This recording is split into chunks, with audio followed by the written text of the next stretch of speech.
former consultant.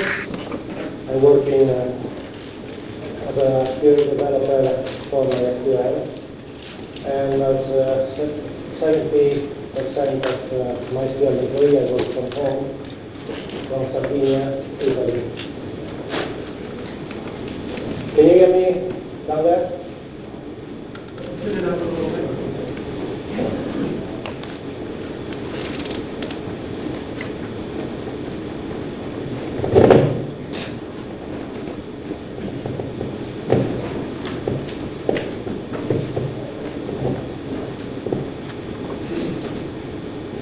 Is it better? Yes. Okay.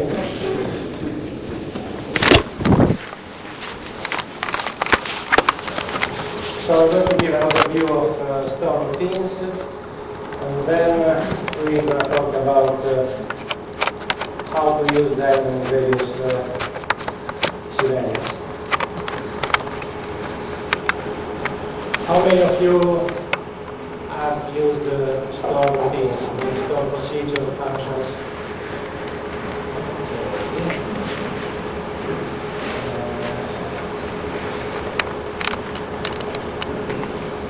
How many of you are using MySQL 5.1? Okay, thank you. So let's start with a quick overview. It's going to be very quick because this is not supposed to be the basics of MySQL store routines, just a reminder of what they are. The rest you can find around. So what are they? They are routines stored on server, meaning that you don't have to design them in any client, in any particular language. They stay on the server and then they can be used by any language that you are building your application with. One important thing is that they belong to a database. So each store routine is not generally used across the server, but it belongs to a database and it works within that database. Remember this if you are used to modern environments where the store routines are more global. In MySQL, every store routine belongs to a database. And they are based on standard. How important is this? It's important for two reasons. One, because following a standard is easier to translate them from one place to another, at least in principle. Because you know very well that Oracle store procedures and Microsoft store procedures are quite different from anything else. They are almost the same, almost similar to IBM store procedures, because IBM is following the standard. So, first reason to be happy about that MySQL is following the standard is that they might be easy to translate to or from another database server which is following the standard. The routines inside the server, so the processing is going to happen inside the server. You don't get large amounts of data across the network.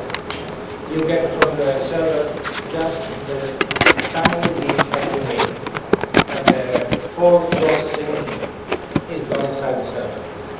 The drawback of this is, of course,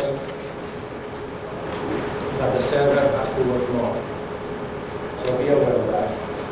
You might save some bandwidth, but you can increase the usage of CPU in your server.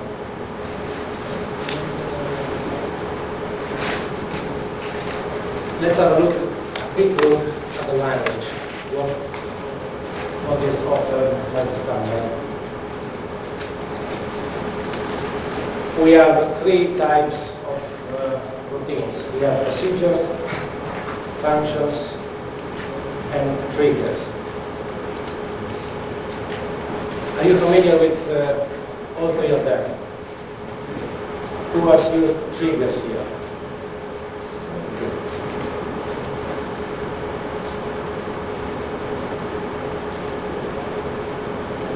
Now, let's start with procedures. Procedures, they might have parameters.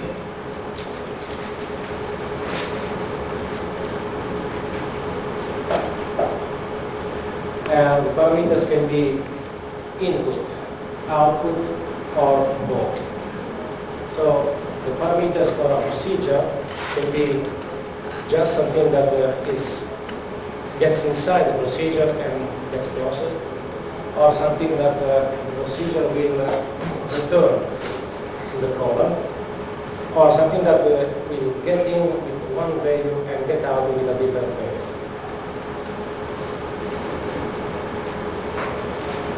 And in addition to that, and something that is different from the standard, a store routine can return a data set. Actually, not a store routine, but a store procedure. So you can have a select statement inside the procedure, and this select statement will produce a data set that will be processed by the caller. And finally, a store procedure can use dynamic SQL. What is dynamic SQL? We are going to explain later, but first let me ask you, how many of you use dynamic SQL? Not so many. Thank you. Then we have functions. Now, functions have only input parameters. They must return something. They must have a statement that says what we are going to return. And they cannot use dynamic SQL. And differently from procedures, store routines don't return data sets. So you cannot have a select statement without assigning the return, without assigning the value to something inside the function. You must use a select into if you want to use a select inside the function, or use a select within a process. The third type of store routine is a trigger. Triggers don't have parameters. They are associated to table events, meaning that when they are fired when you do a insert, update, or delete.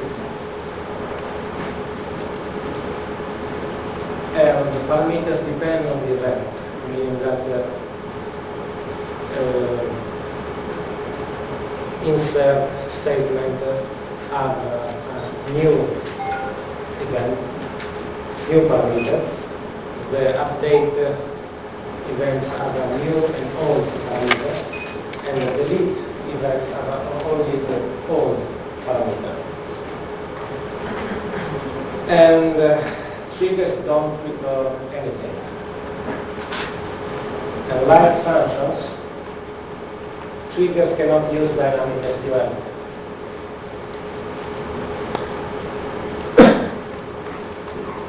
And of course, like functions cannot return data sets. Any problems so far? Any question? I mean, this was the basic, just to get started to understand what we are going to talk about.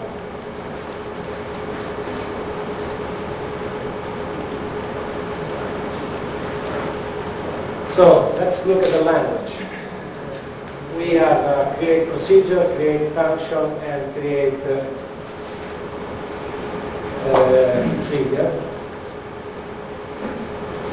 Within the create procedure or function, we can have a block, begin, end. We have if, then, else structures. We can have a case, then, structures. So it's a multiple switch statement.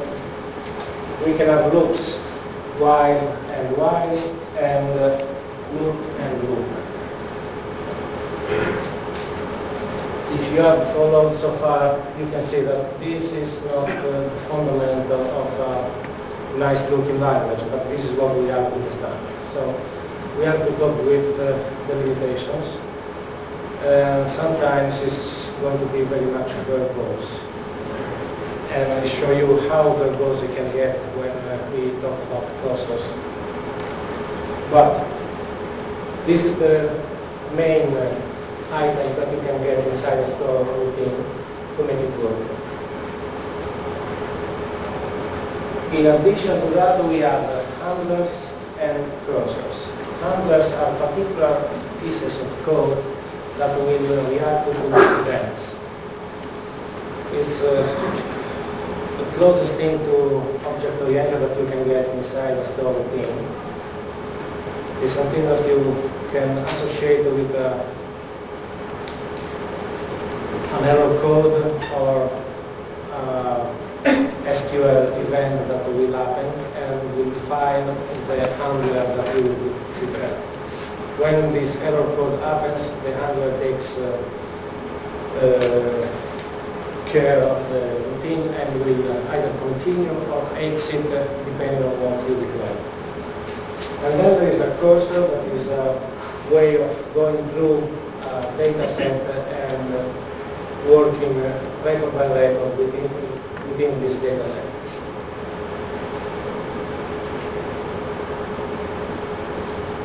Let's see an example of a procedure.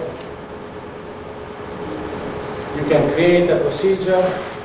You have one or more parameters. Actually, you can have also 0 parameters. Inside the procedure, you can have a begin and end block. And then you can use all the structures that I mentioned before. In this case, we are using the return a data set feature using the select statement without include. So each select statement will return a data set to the code. This is a simple case. There is an if structure. We check if the variable that is passed is higher than 5. If it's higher, it says so. If it's lower, it says so. How do you use it? You use the call statement. So you say call, how is it 6? And it says 6 is higher. Call, how is it 2? And says 2 is lower.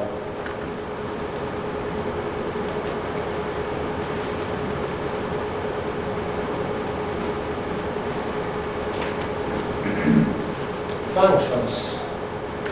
You can do the same thing with a function, but with a different approach. With a function, you have to return something. So instead of evaluating what is it, you ask if it's higher than 5, and if it's higher than 5, you return yes. If it's lower, you return no. And the name of the function is bigger, so you can use it somehow in a way that is similar to the built-in functions. So you say, is bigger 6? And says yes. Is bigger 2? And says no. So you can do the same thing in a different way. Triggers. With triggers you don't do the same thing. You can only do things associated with a table event. When you create a trigger, you have to associate the trigger to an action. The action can be insert, update, and delete. And you have to associate it with a time. The time is either before or after. And then you declare what the trigger is going to do for each row that is updated, inserted, or deleted. You see this new statement, this new keyword here. It identifies the record that is being processed. The new means that there is a record that is going to be inserted, or is the value that is going to be passed with an update. So you can work on this new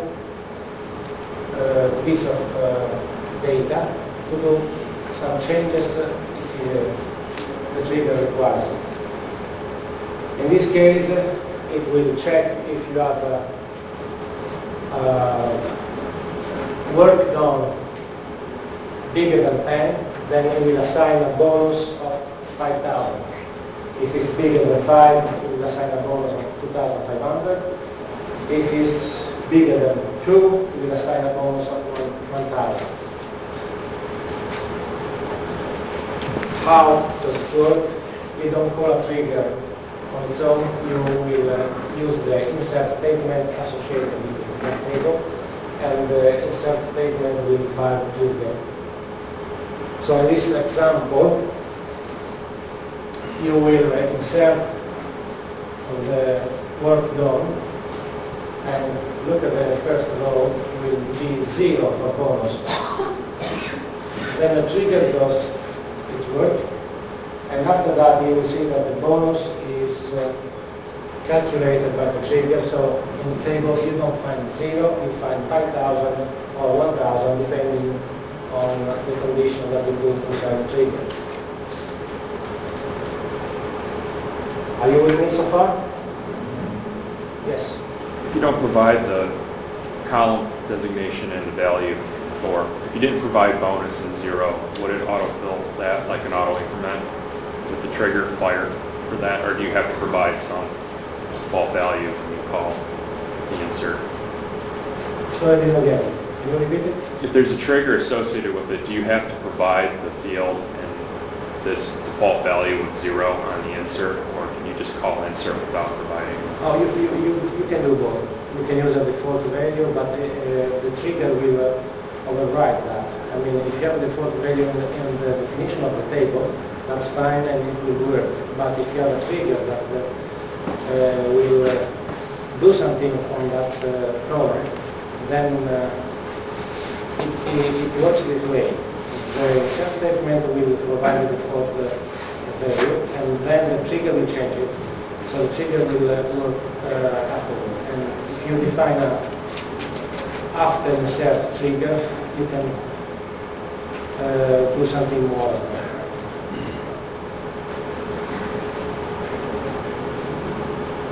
More questions? Will the replacing two also fire off the trigger? If you replace into instead of insert into, will it fire off the trigger? If you go replace, it will fire two triggers. The triggers before delete and the trigger before insert. Because replace internally we do a delete and insert.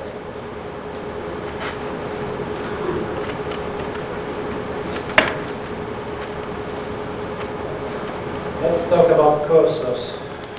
Cursors are a way of working with a bunch of data within the server. Without cursors, you just get the data from the server, work with the data in the client, process it within the client, and then get the results.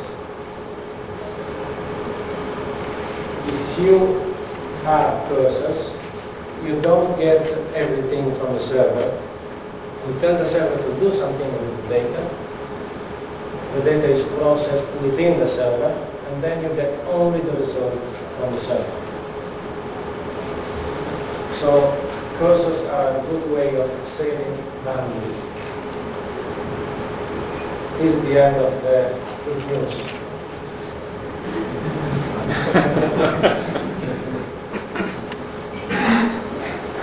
Now, the bad news is that to implement cursors within the standard, you need to cope with a couple of things. So you need a variable to hold the cursor columns, and that's fine. Then you need a flag variable to tell the cursor that this job is done and we have to stop the loop. Then you need the cursor itself, and you need a continue handler. Remember I talked about handlers before? You need to have a handler that you have to define, so it will find out when the data set is finished, and you can use that one to stop the loop. Otherwise you have an endless loop. Or you don't use a loop and you get only the first record. So either you use the first record, or if you want to use all the records in the cursor, you need all these elements to work with the cursor. How do you do that? You need to open the cursor, then there is a handler that magically will set the flag when the last record is found. And within the loop, you do a fetch of the record inside the variable that you declared. Check the flag for each record to see if you are at the end of the cursor. If you are at the end, you exit the loop, and then you process the data. And finally, you close the cursor. It's a little bit more complicated than using a for loop in C++, as you can see. But this is what you have to do.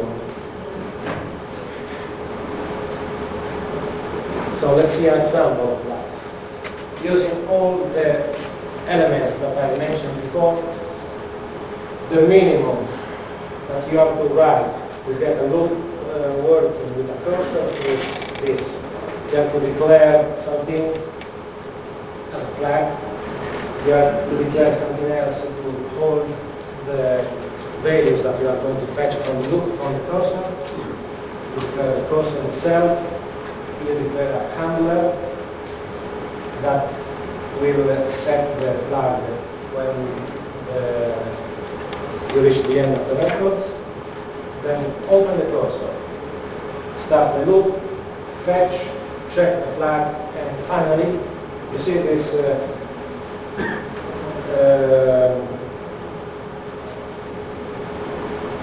comment, do something with my bonus. This is the processing that you have to do. I mean, the work goes there. So everything useful should be there. Everything else that you see here is just necessary to make the cursor work. Now, I'm telling this just to make clear that the cursors are a great feature, but you need to be careful when you design them, because you need to get all the elements in the right place. Any questions on cursors? When are they useful? When are they useful? When you need to process many records within the server, and you don't want to get these records across the network. And you cannot do that with a simple SQL statement. More about that in the end. So, will cursor works against multiple threads, only for one thread? Only for one. So then, how is different from select, cachable select? The selector will return a data set, and you cannot do anything with that. Oh, I see.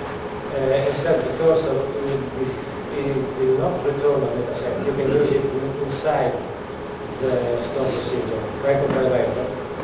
For instance, just to give you a stupid example, you can take each record and use that record to produce an insert statement from the table after you process the record to change it. You could do the same thing in standard SQL without store procedures, but you have to be more creative. Actually, you can do almost everything without store procedure if you are creative enough and resourceful, but this is beyond the point. So in other words, cursors have a big performance penalty. Exactly. Okay. you have to select every column into its own variable, or is there what we can get a real object? We have to select your column. Every column into its own variable? Yes, this is one of the limitations of the standard. The standard doesn't define arrays. So you have to, if you need to fetch 10 columns, you have to declare 10 variables.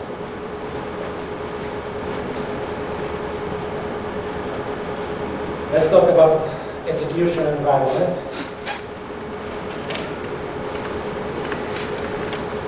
The store routines have a memory. They remember who is the definer and what the SQL mode was when the routine was created.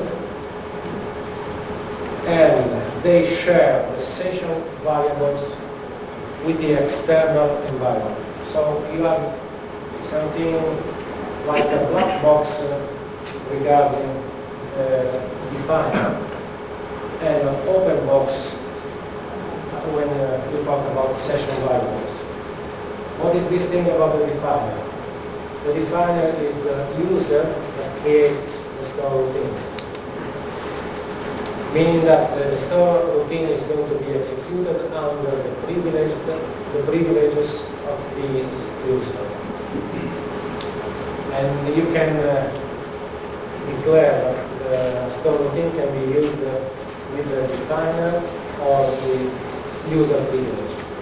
So, depending on your needs, you can assign grants temporarily to the one who is executing the store routine. The SQL mode is something a little bit more complicated. You know that MySQL is was not created with precision in mind, but was created with efficiency in mind. So in order to gain this efficiency, in ancient times, MySQL was a little bit forgiving about precision. In recent versions, we have SQL modes that will tell the database server to be less forgiving and more precise. And this SQL mode is going to be remembered inside the store routine. So if you set the SQL mode in a strict mode, meaning that it is not forgiving at all, if you try to enter text when a number is required, it doesn't give you a warning, it gives you an error, and it will rightfully refuse to insert the record. If you use a store procedure, you can do that permanently. So if you want to insert a record, you can do that manually, or you can tell the store routine to do it for you. And the advantage of doing that with the store routine is that the store routine will do that in a strict way if you use strict mode when you create it. In this example, you create a store routine while you are running under SQL mode string. If you look at the information schema will tell you that the routine is associated with SQL mode string all tables. Now, what happens when you use it? If you remove the SQL mode and try to do a normal insert statement, if you insert the right thing, nothing happens. If you use the store routine, or if you use the normal insert statement. So in this case, I'm inserting numbers where numbers are required and everything is fine. No errors, no warnings. But if I running without strict mode and I try to insert something inside the table, what happens? I get a warning and the record is inserted with the wrong value.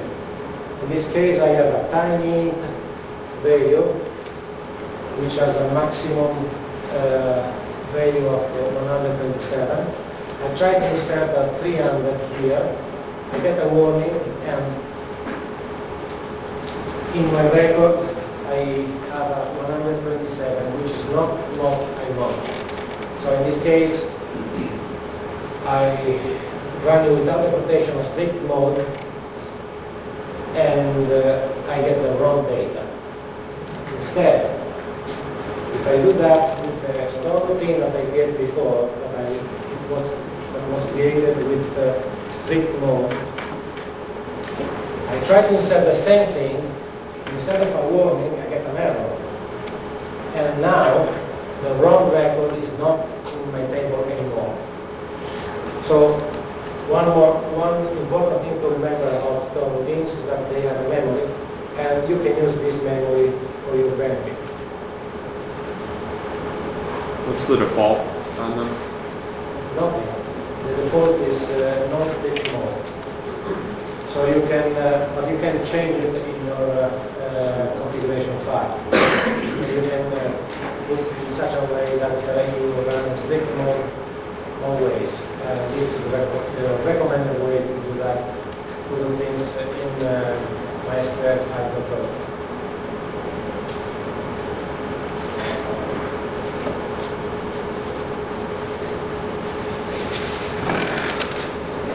One thing that was introduced in 5.0 is the information schema.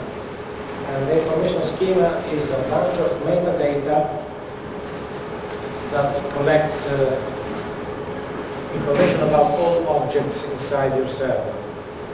Schemas, tables, columns, routines itself,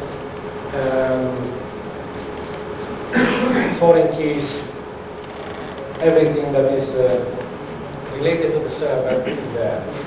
And how is this important for your store routines?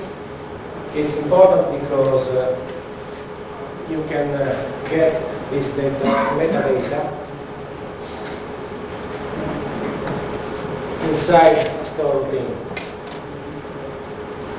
So you can get information about tables, columns, relationships, users, and views.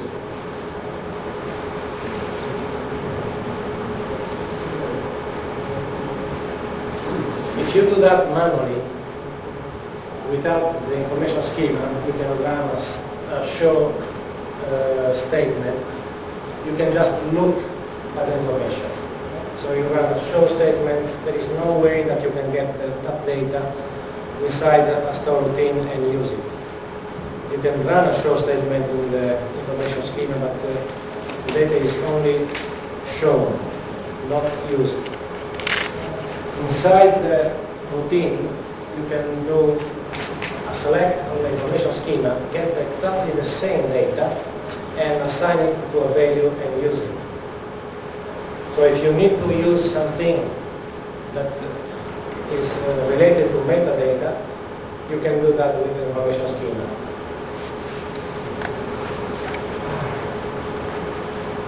Dynamic SQL. This is a tricky story. Dynamic SQL is transforming a text into a query. This is something that the client does. You have a query in your client, you send it to the server recognizes it as a query, and it returns you a result. But dynamic SQL is about having the text inside the server and transforming it into a query dynamically. Meaning that you can get data, build a query from data, and then tell the server, take this data and run it. If you have used the languages like Perl or the shell script, you know what I mean. You have a piece of text that you can convert into a command if you put the right quotes around it. And this is something similar. You assign the text to a variable, then you use the prepare statement, And then you use the execute statement to run that query. What does it mean? It means that you can have queries inside tables, and then get those tables, those queries from a table, and run them when you need them. It's more than store routines, it's store queries.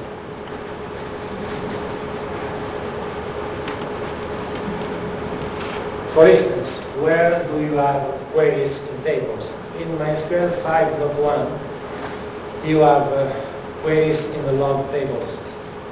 The log tables are a feature introduced in MySQL.1 where the logs could be either in a file or in a table.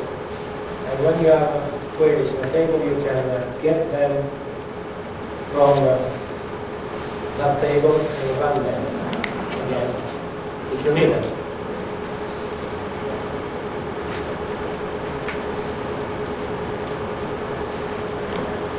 So why do you use dynamic SQL? Is when you have a template and you want to run this template several times with different objects,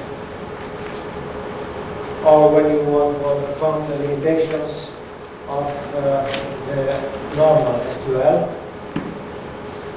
And these are especially useful for administration. Now I'm going to show you a verified example.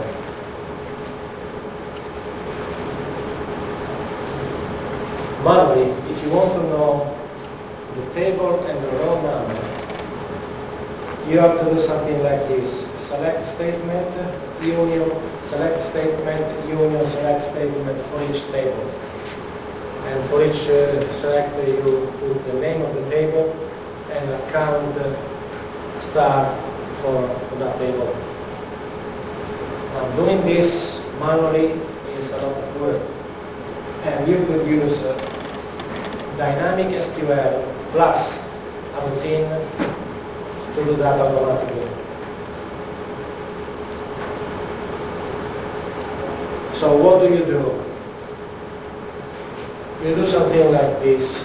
You create the information schema for the names of the tables belonging to this schema that you want to query. Do a prepare statement from what you get and run the query that is resolved. In this case, we have two queries in one. The first query will assign to Q2 the result of this internal select statement. And this internal select statement will build the union thing that I showed you before manually. The difference is this, that in the manual query, I did that for one specific database with specific tables. In this case, this will query the information schema to get the names of all the tables from that database. And as a result, you will have a dynamically built query with all the names of the tables and the union made for you. And how do you use it? You just do call table list, name of the database, and you get the list of all the tables.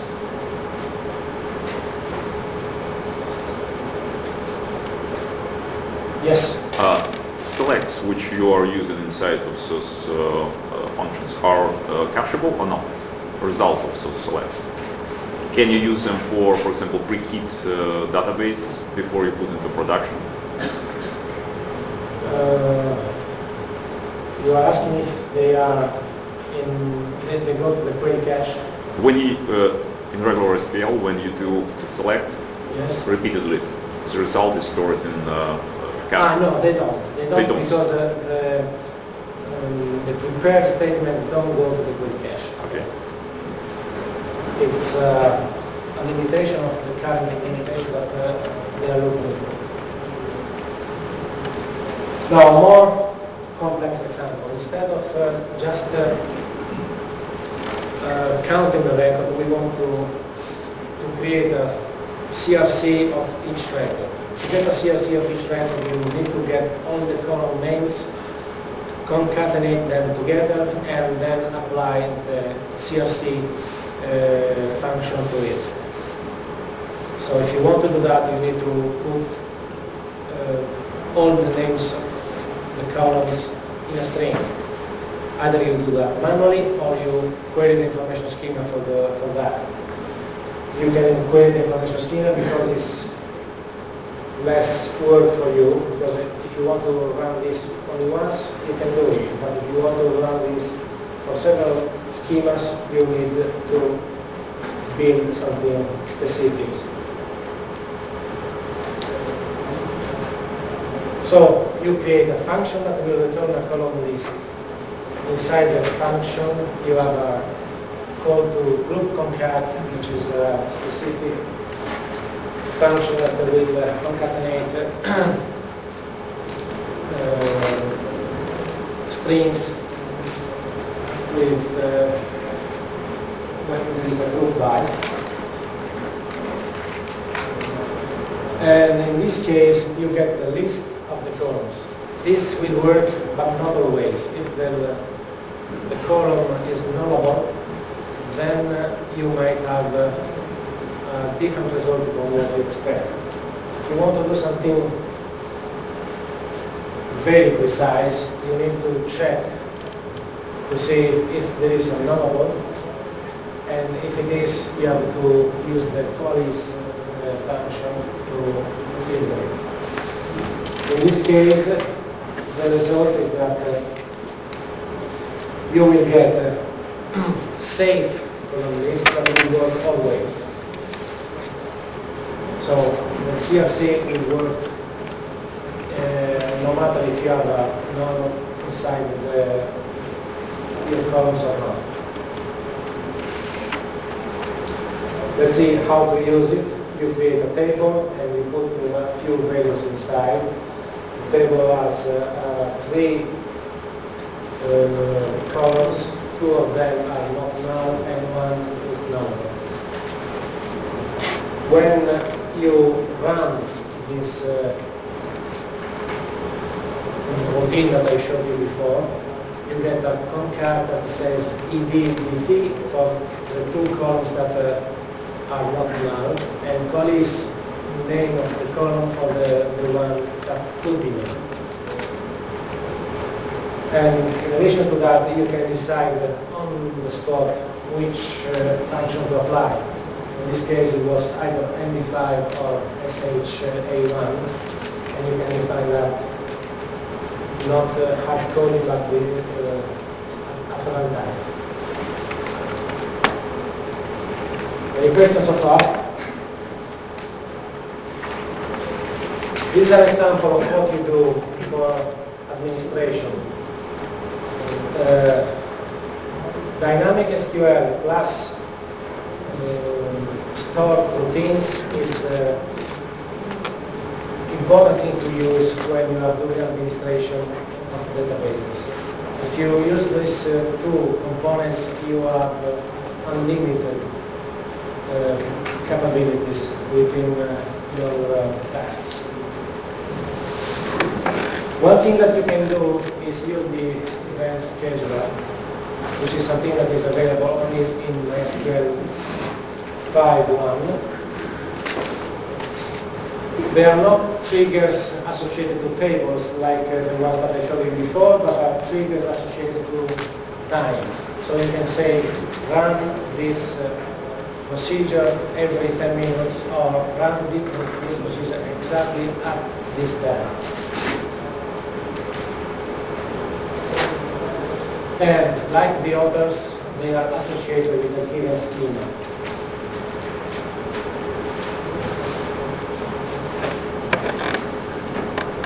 And they are a definer, meaning that the user that defines the event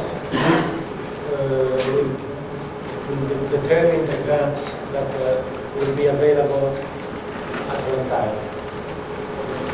The syntax is quite simple. You define the name of the event and decide what to do at a given time or every time interval. When we use that, it's very much useful for data warehousing, meaning that we can define the import of data with events, or you can do data consolidation. So from, let's say, every day, every week, every hour, depending on your needs, you decide to run the statistics table with an event. Or you can do some sanity checks. For instance, for user profiles, to see if your tables are up to date, to see if some developers are doing queries that you don't like. And, I mean, there are a lot of things that you can do. If you need to know more about events, there is a session by Tobias Rasplund, which is Thursday at 2:30 in Ballroom B. So if you are interested to know more about that, go and Tobias will tell you much more than this. Can you do cross-server queries with those techniques? So server, you mean, from server A to server B, for example, to compare if table is fully replicated from master to slave. And, yes, you can do that using federated tables. okay. You know about federated Yes, tables? yes. Okay. It's, I wrote an article about this, and if you go to datacharmer.org, you will see the relevant link. and can you communicate with OS, for example, so trigger sends email as alert? No. No, nothing outside the server, Okay. unless you write a user-defined function like that. But not that is all. Yes, other question? If the server's not up at the time that the event is supposed to be run, and the server doesn't afterwards to run the event immediately, we have a, we have the first of the month at midnight, server comes up after that time, will it run the events that were No, supposed to run? no, it doesn't. If your server time is wrong, then your event is wrong as well. Is it possible to run? Yes, please. Yeah. Is it possible to run functions that give us cross schemas? Yes, it is. You just have to define, to qualify the code. So you say code, you say functions and triggers. Yeah. Functions, yes. Triggers are associated to a table, so you cannot do that. But inside the trigger, you can call a routine that is another schema. You say call name of schema dot name of procedure. There was another question? Yes? Is it possible to run a procedure or a function when a new connection is issued or when that connection is closed? No, sorry, I didn't hear you. Can you repeat that? Is it possible to run a procedure or a function when a new connection or session is instantiated or ended? Oh, so you mean that you want to do an automatic? Yes, you can. There is one feature that you can define in your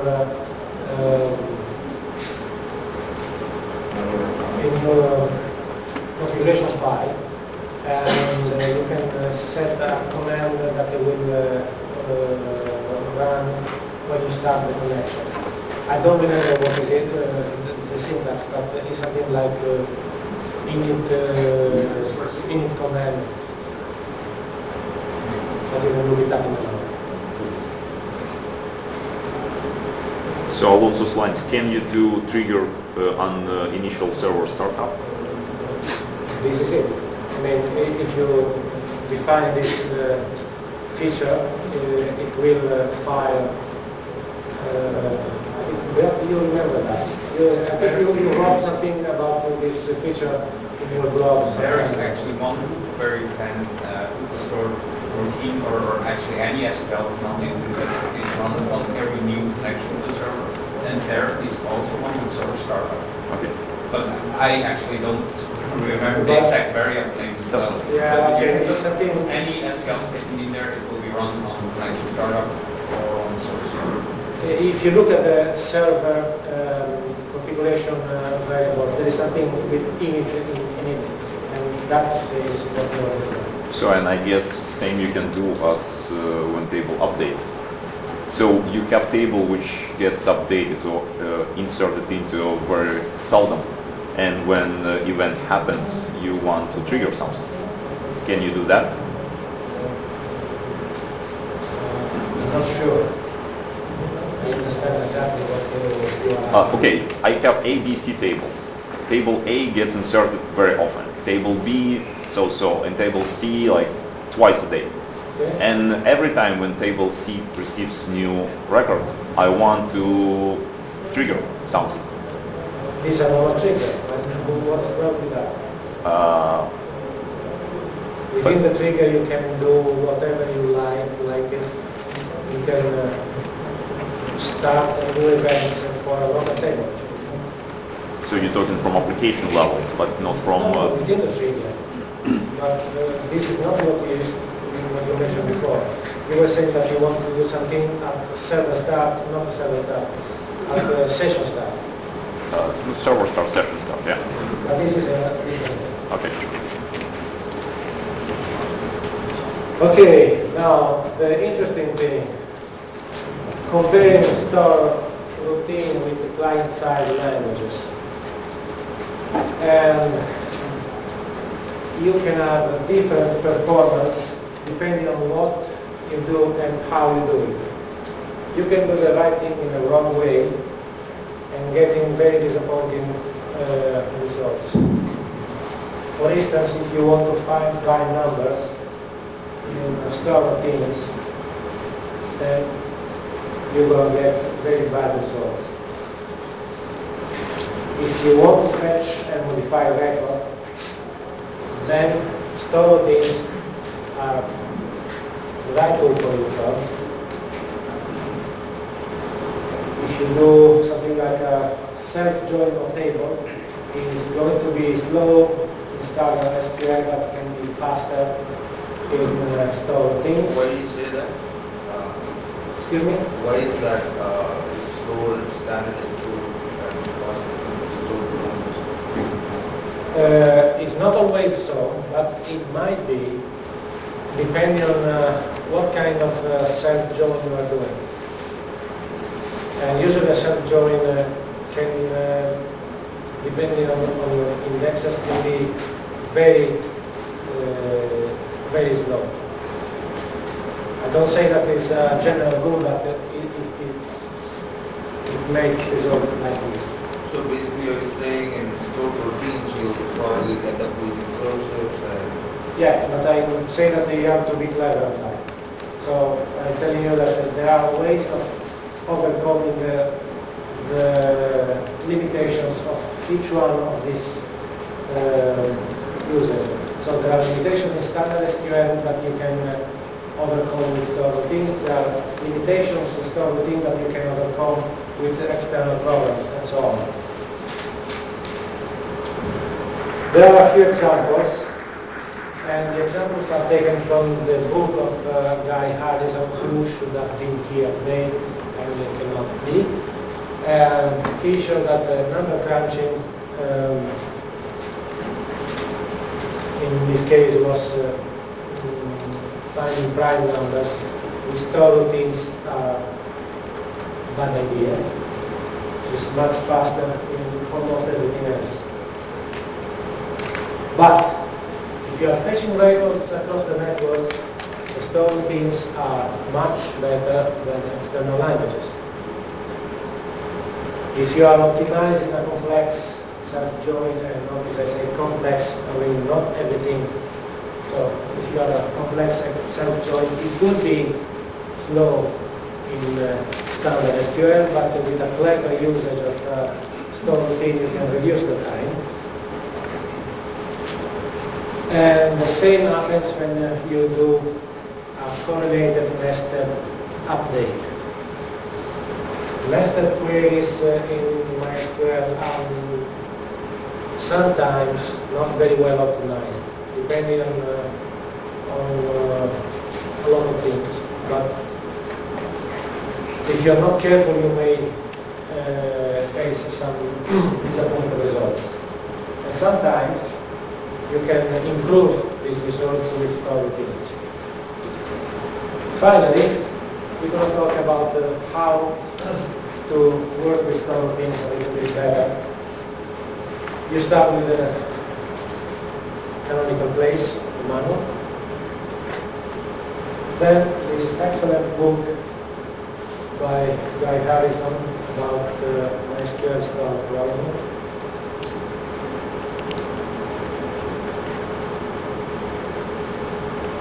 And then there is a collection of store routines that I wrote and that are available in SourceForge, and additions to the store routine language. So you can have global variables, data structures such as sort of arrays, hashes, queues, and so on. And you can have loops, syntax, helpers, names, name parameters, a lot of things.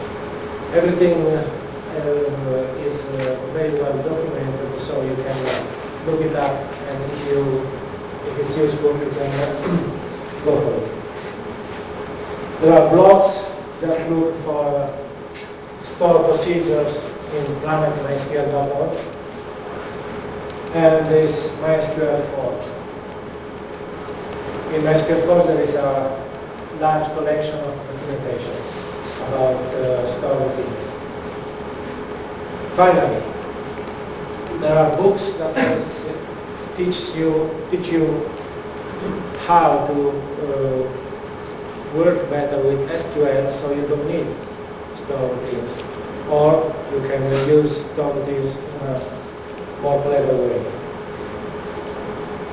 SQL Cookbook, MySQL Cookbook, and The Art of SQL are 3 books about techniques of working with data, especially The Art of SQL will teach you how to work with large amounts of data. Okay, now I think I went to the end. I don't think there is much time for questions because it's time for the next session. But if you need to ask me questions, just contact me, and I will be happy to answer. Do you have your presentation online? Do you have online your presentation? Yes, the presentation will be online within a few minutes in this address. Okay, thanks. Okay? Thank you.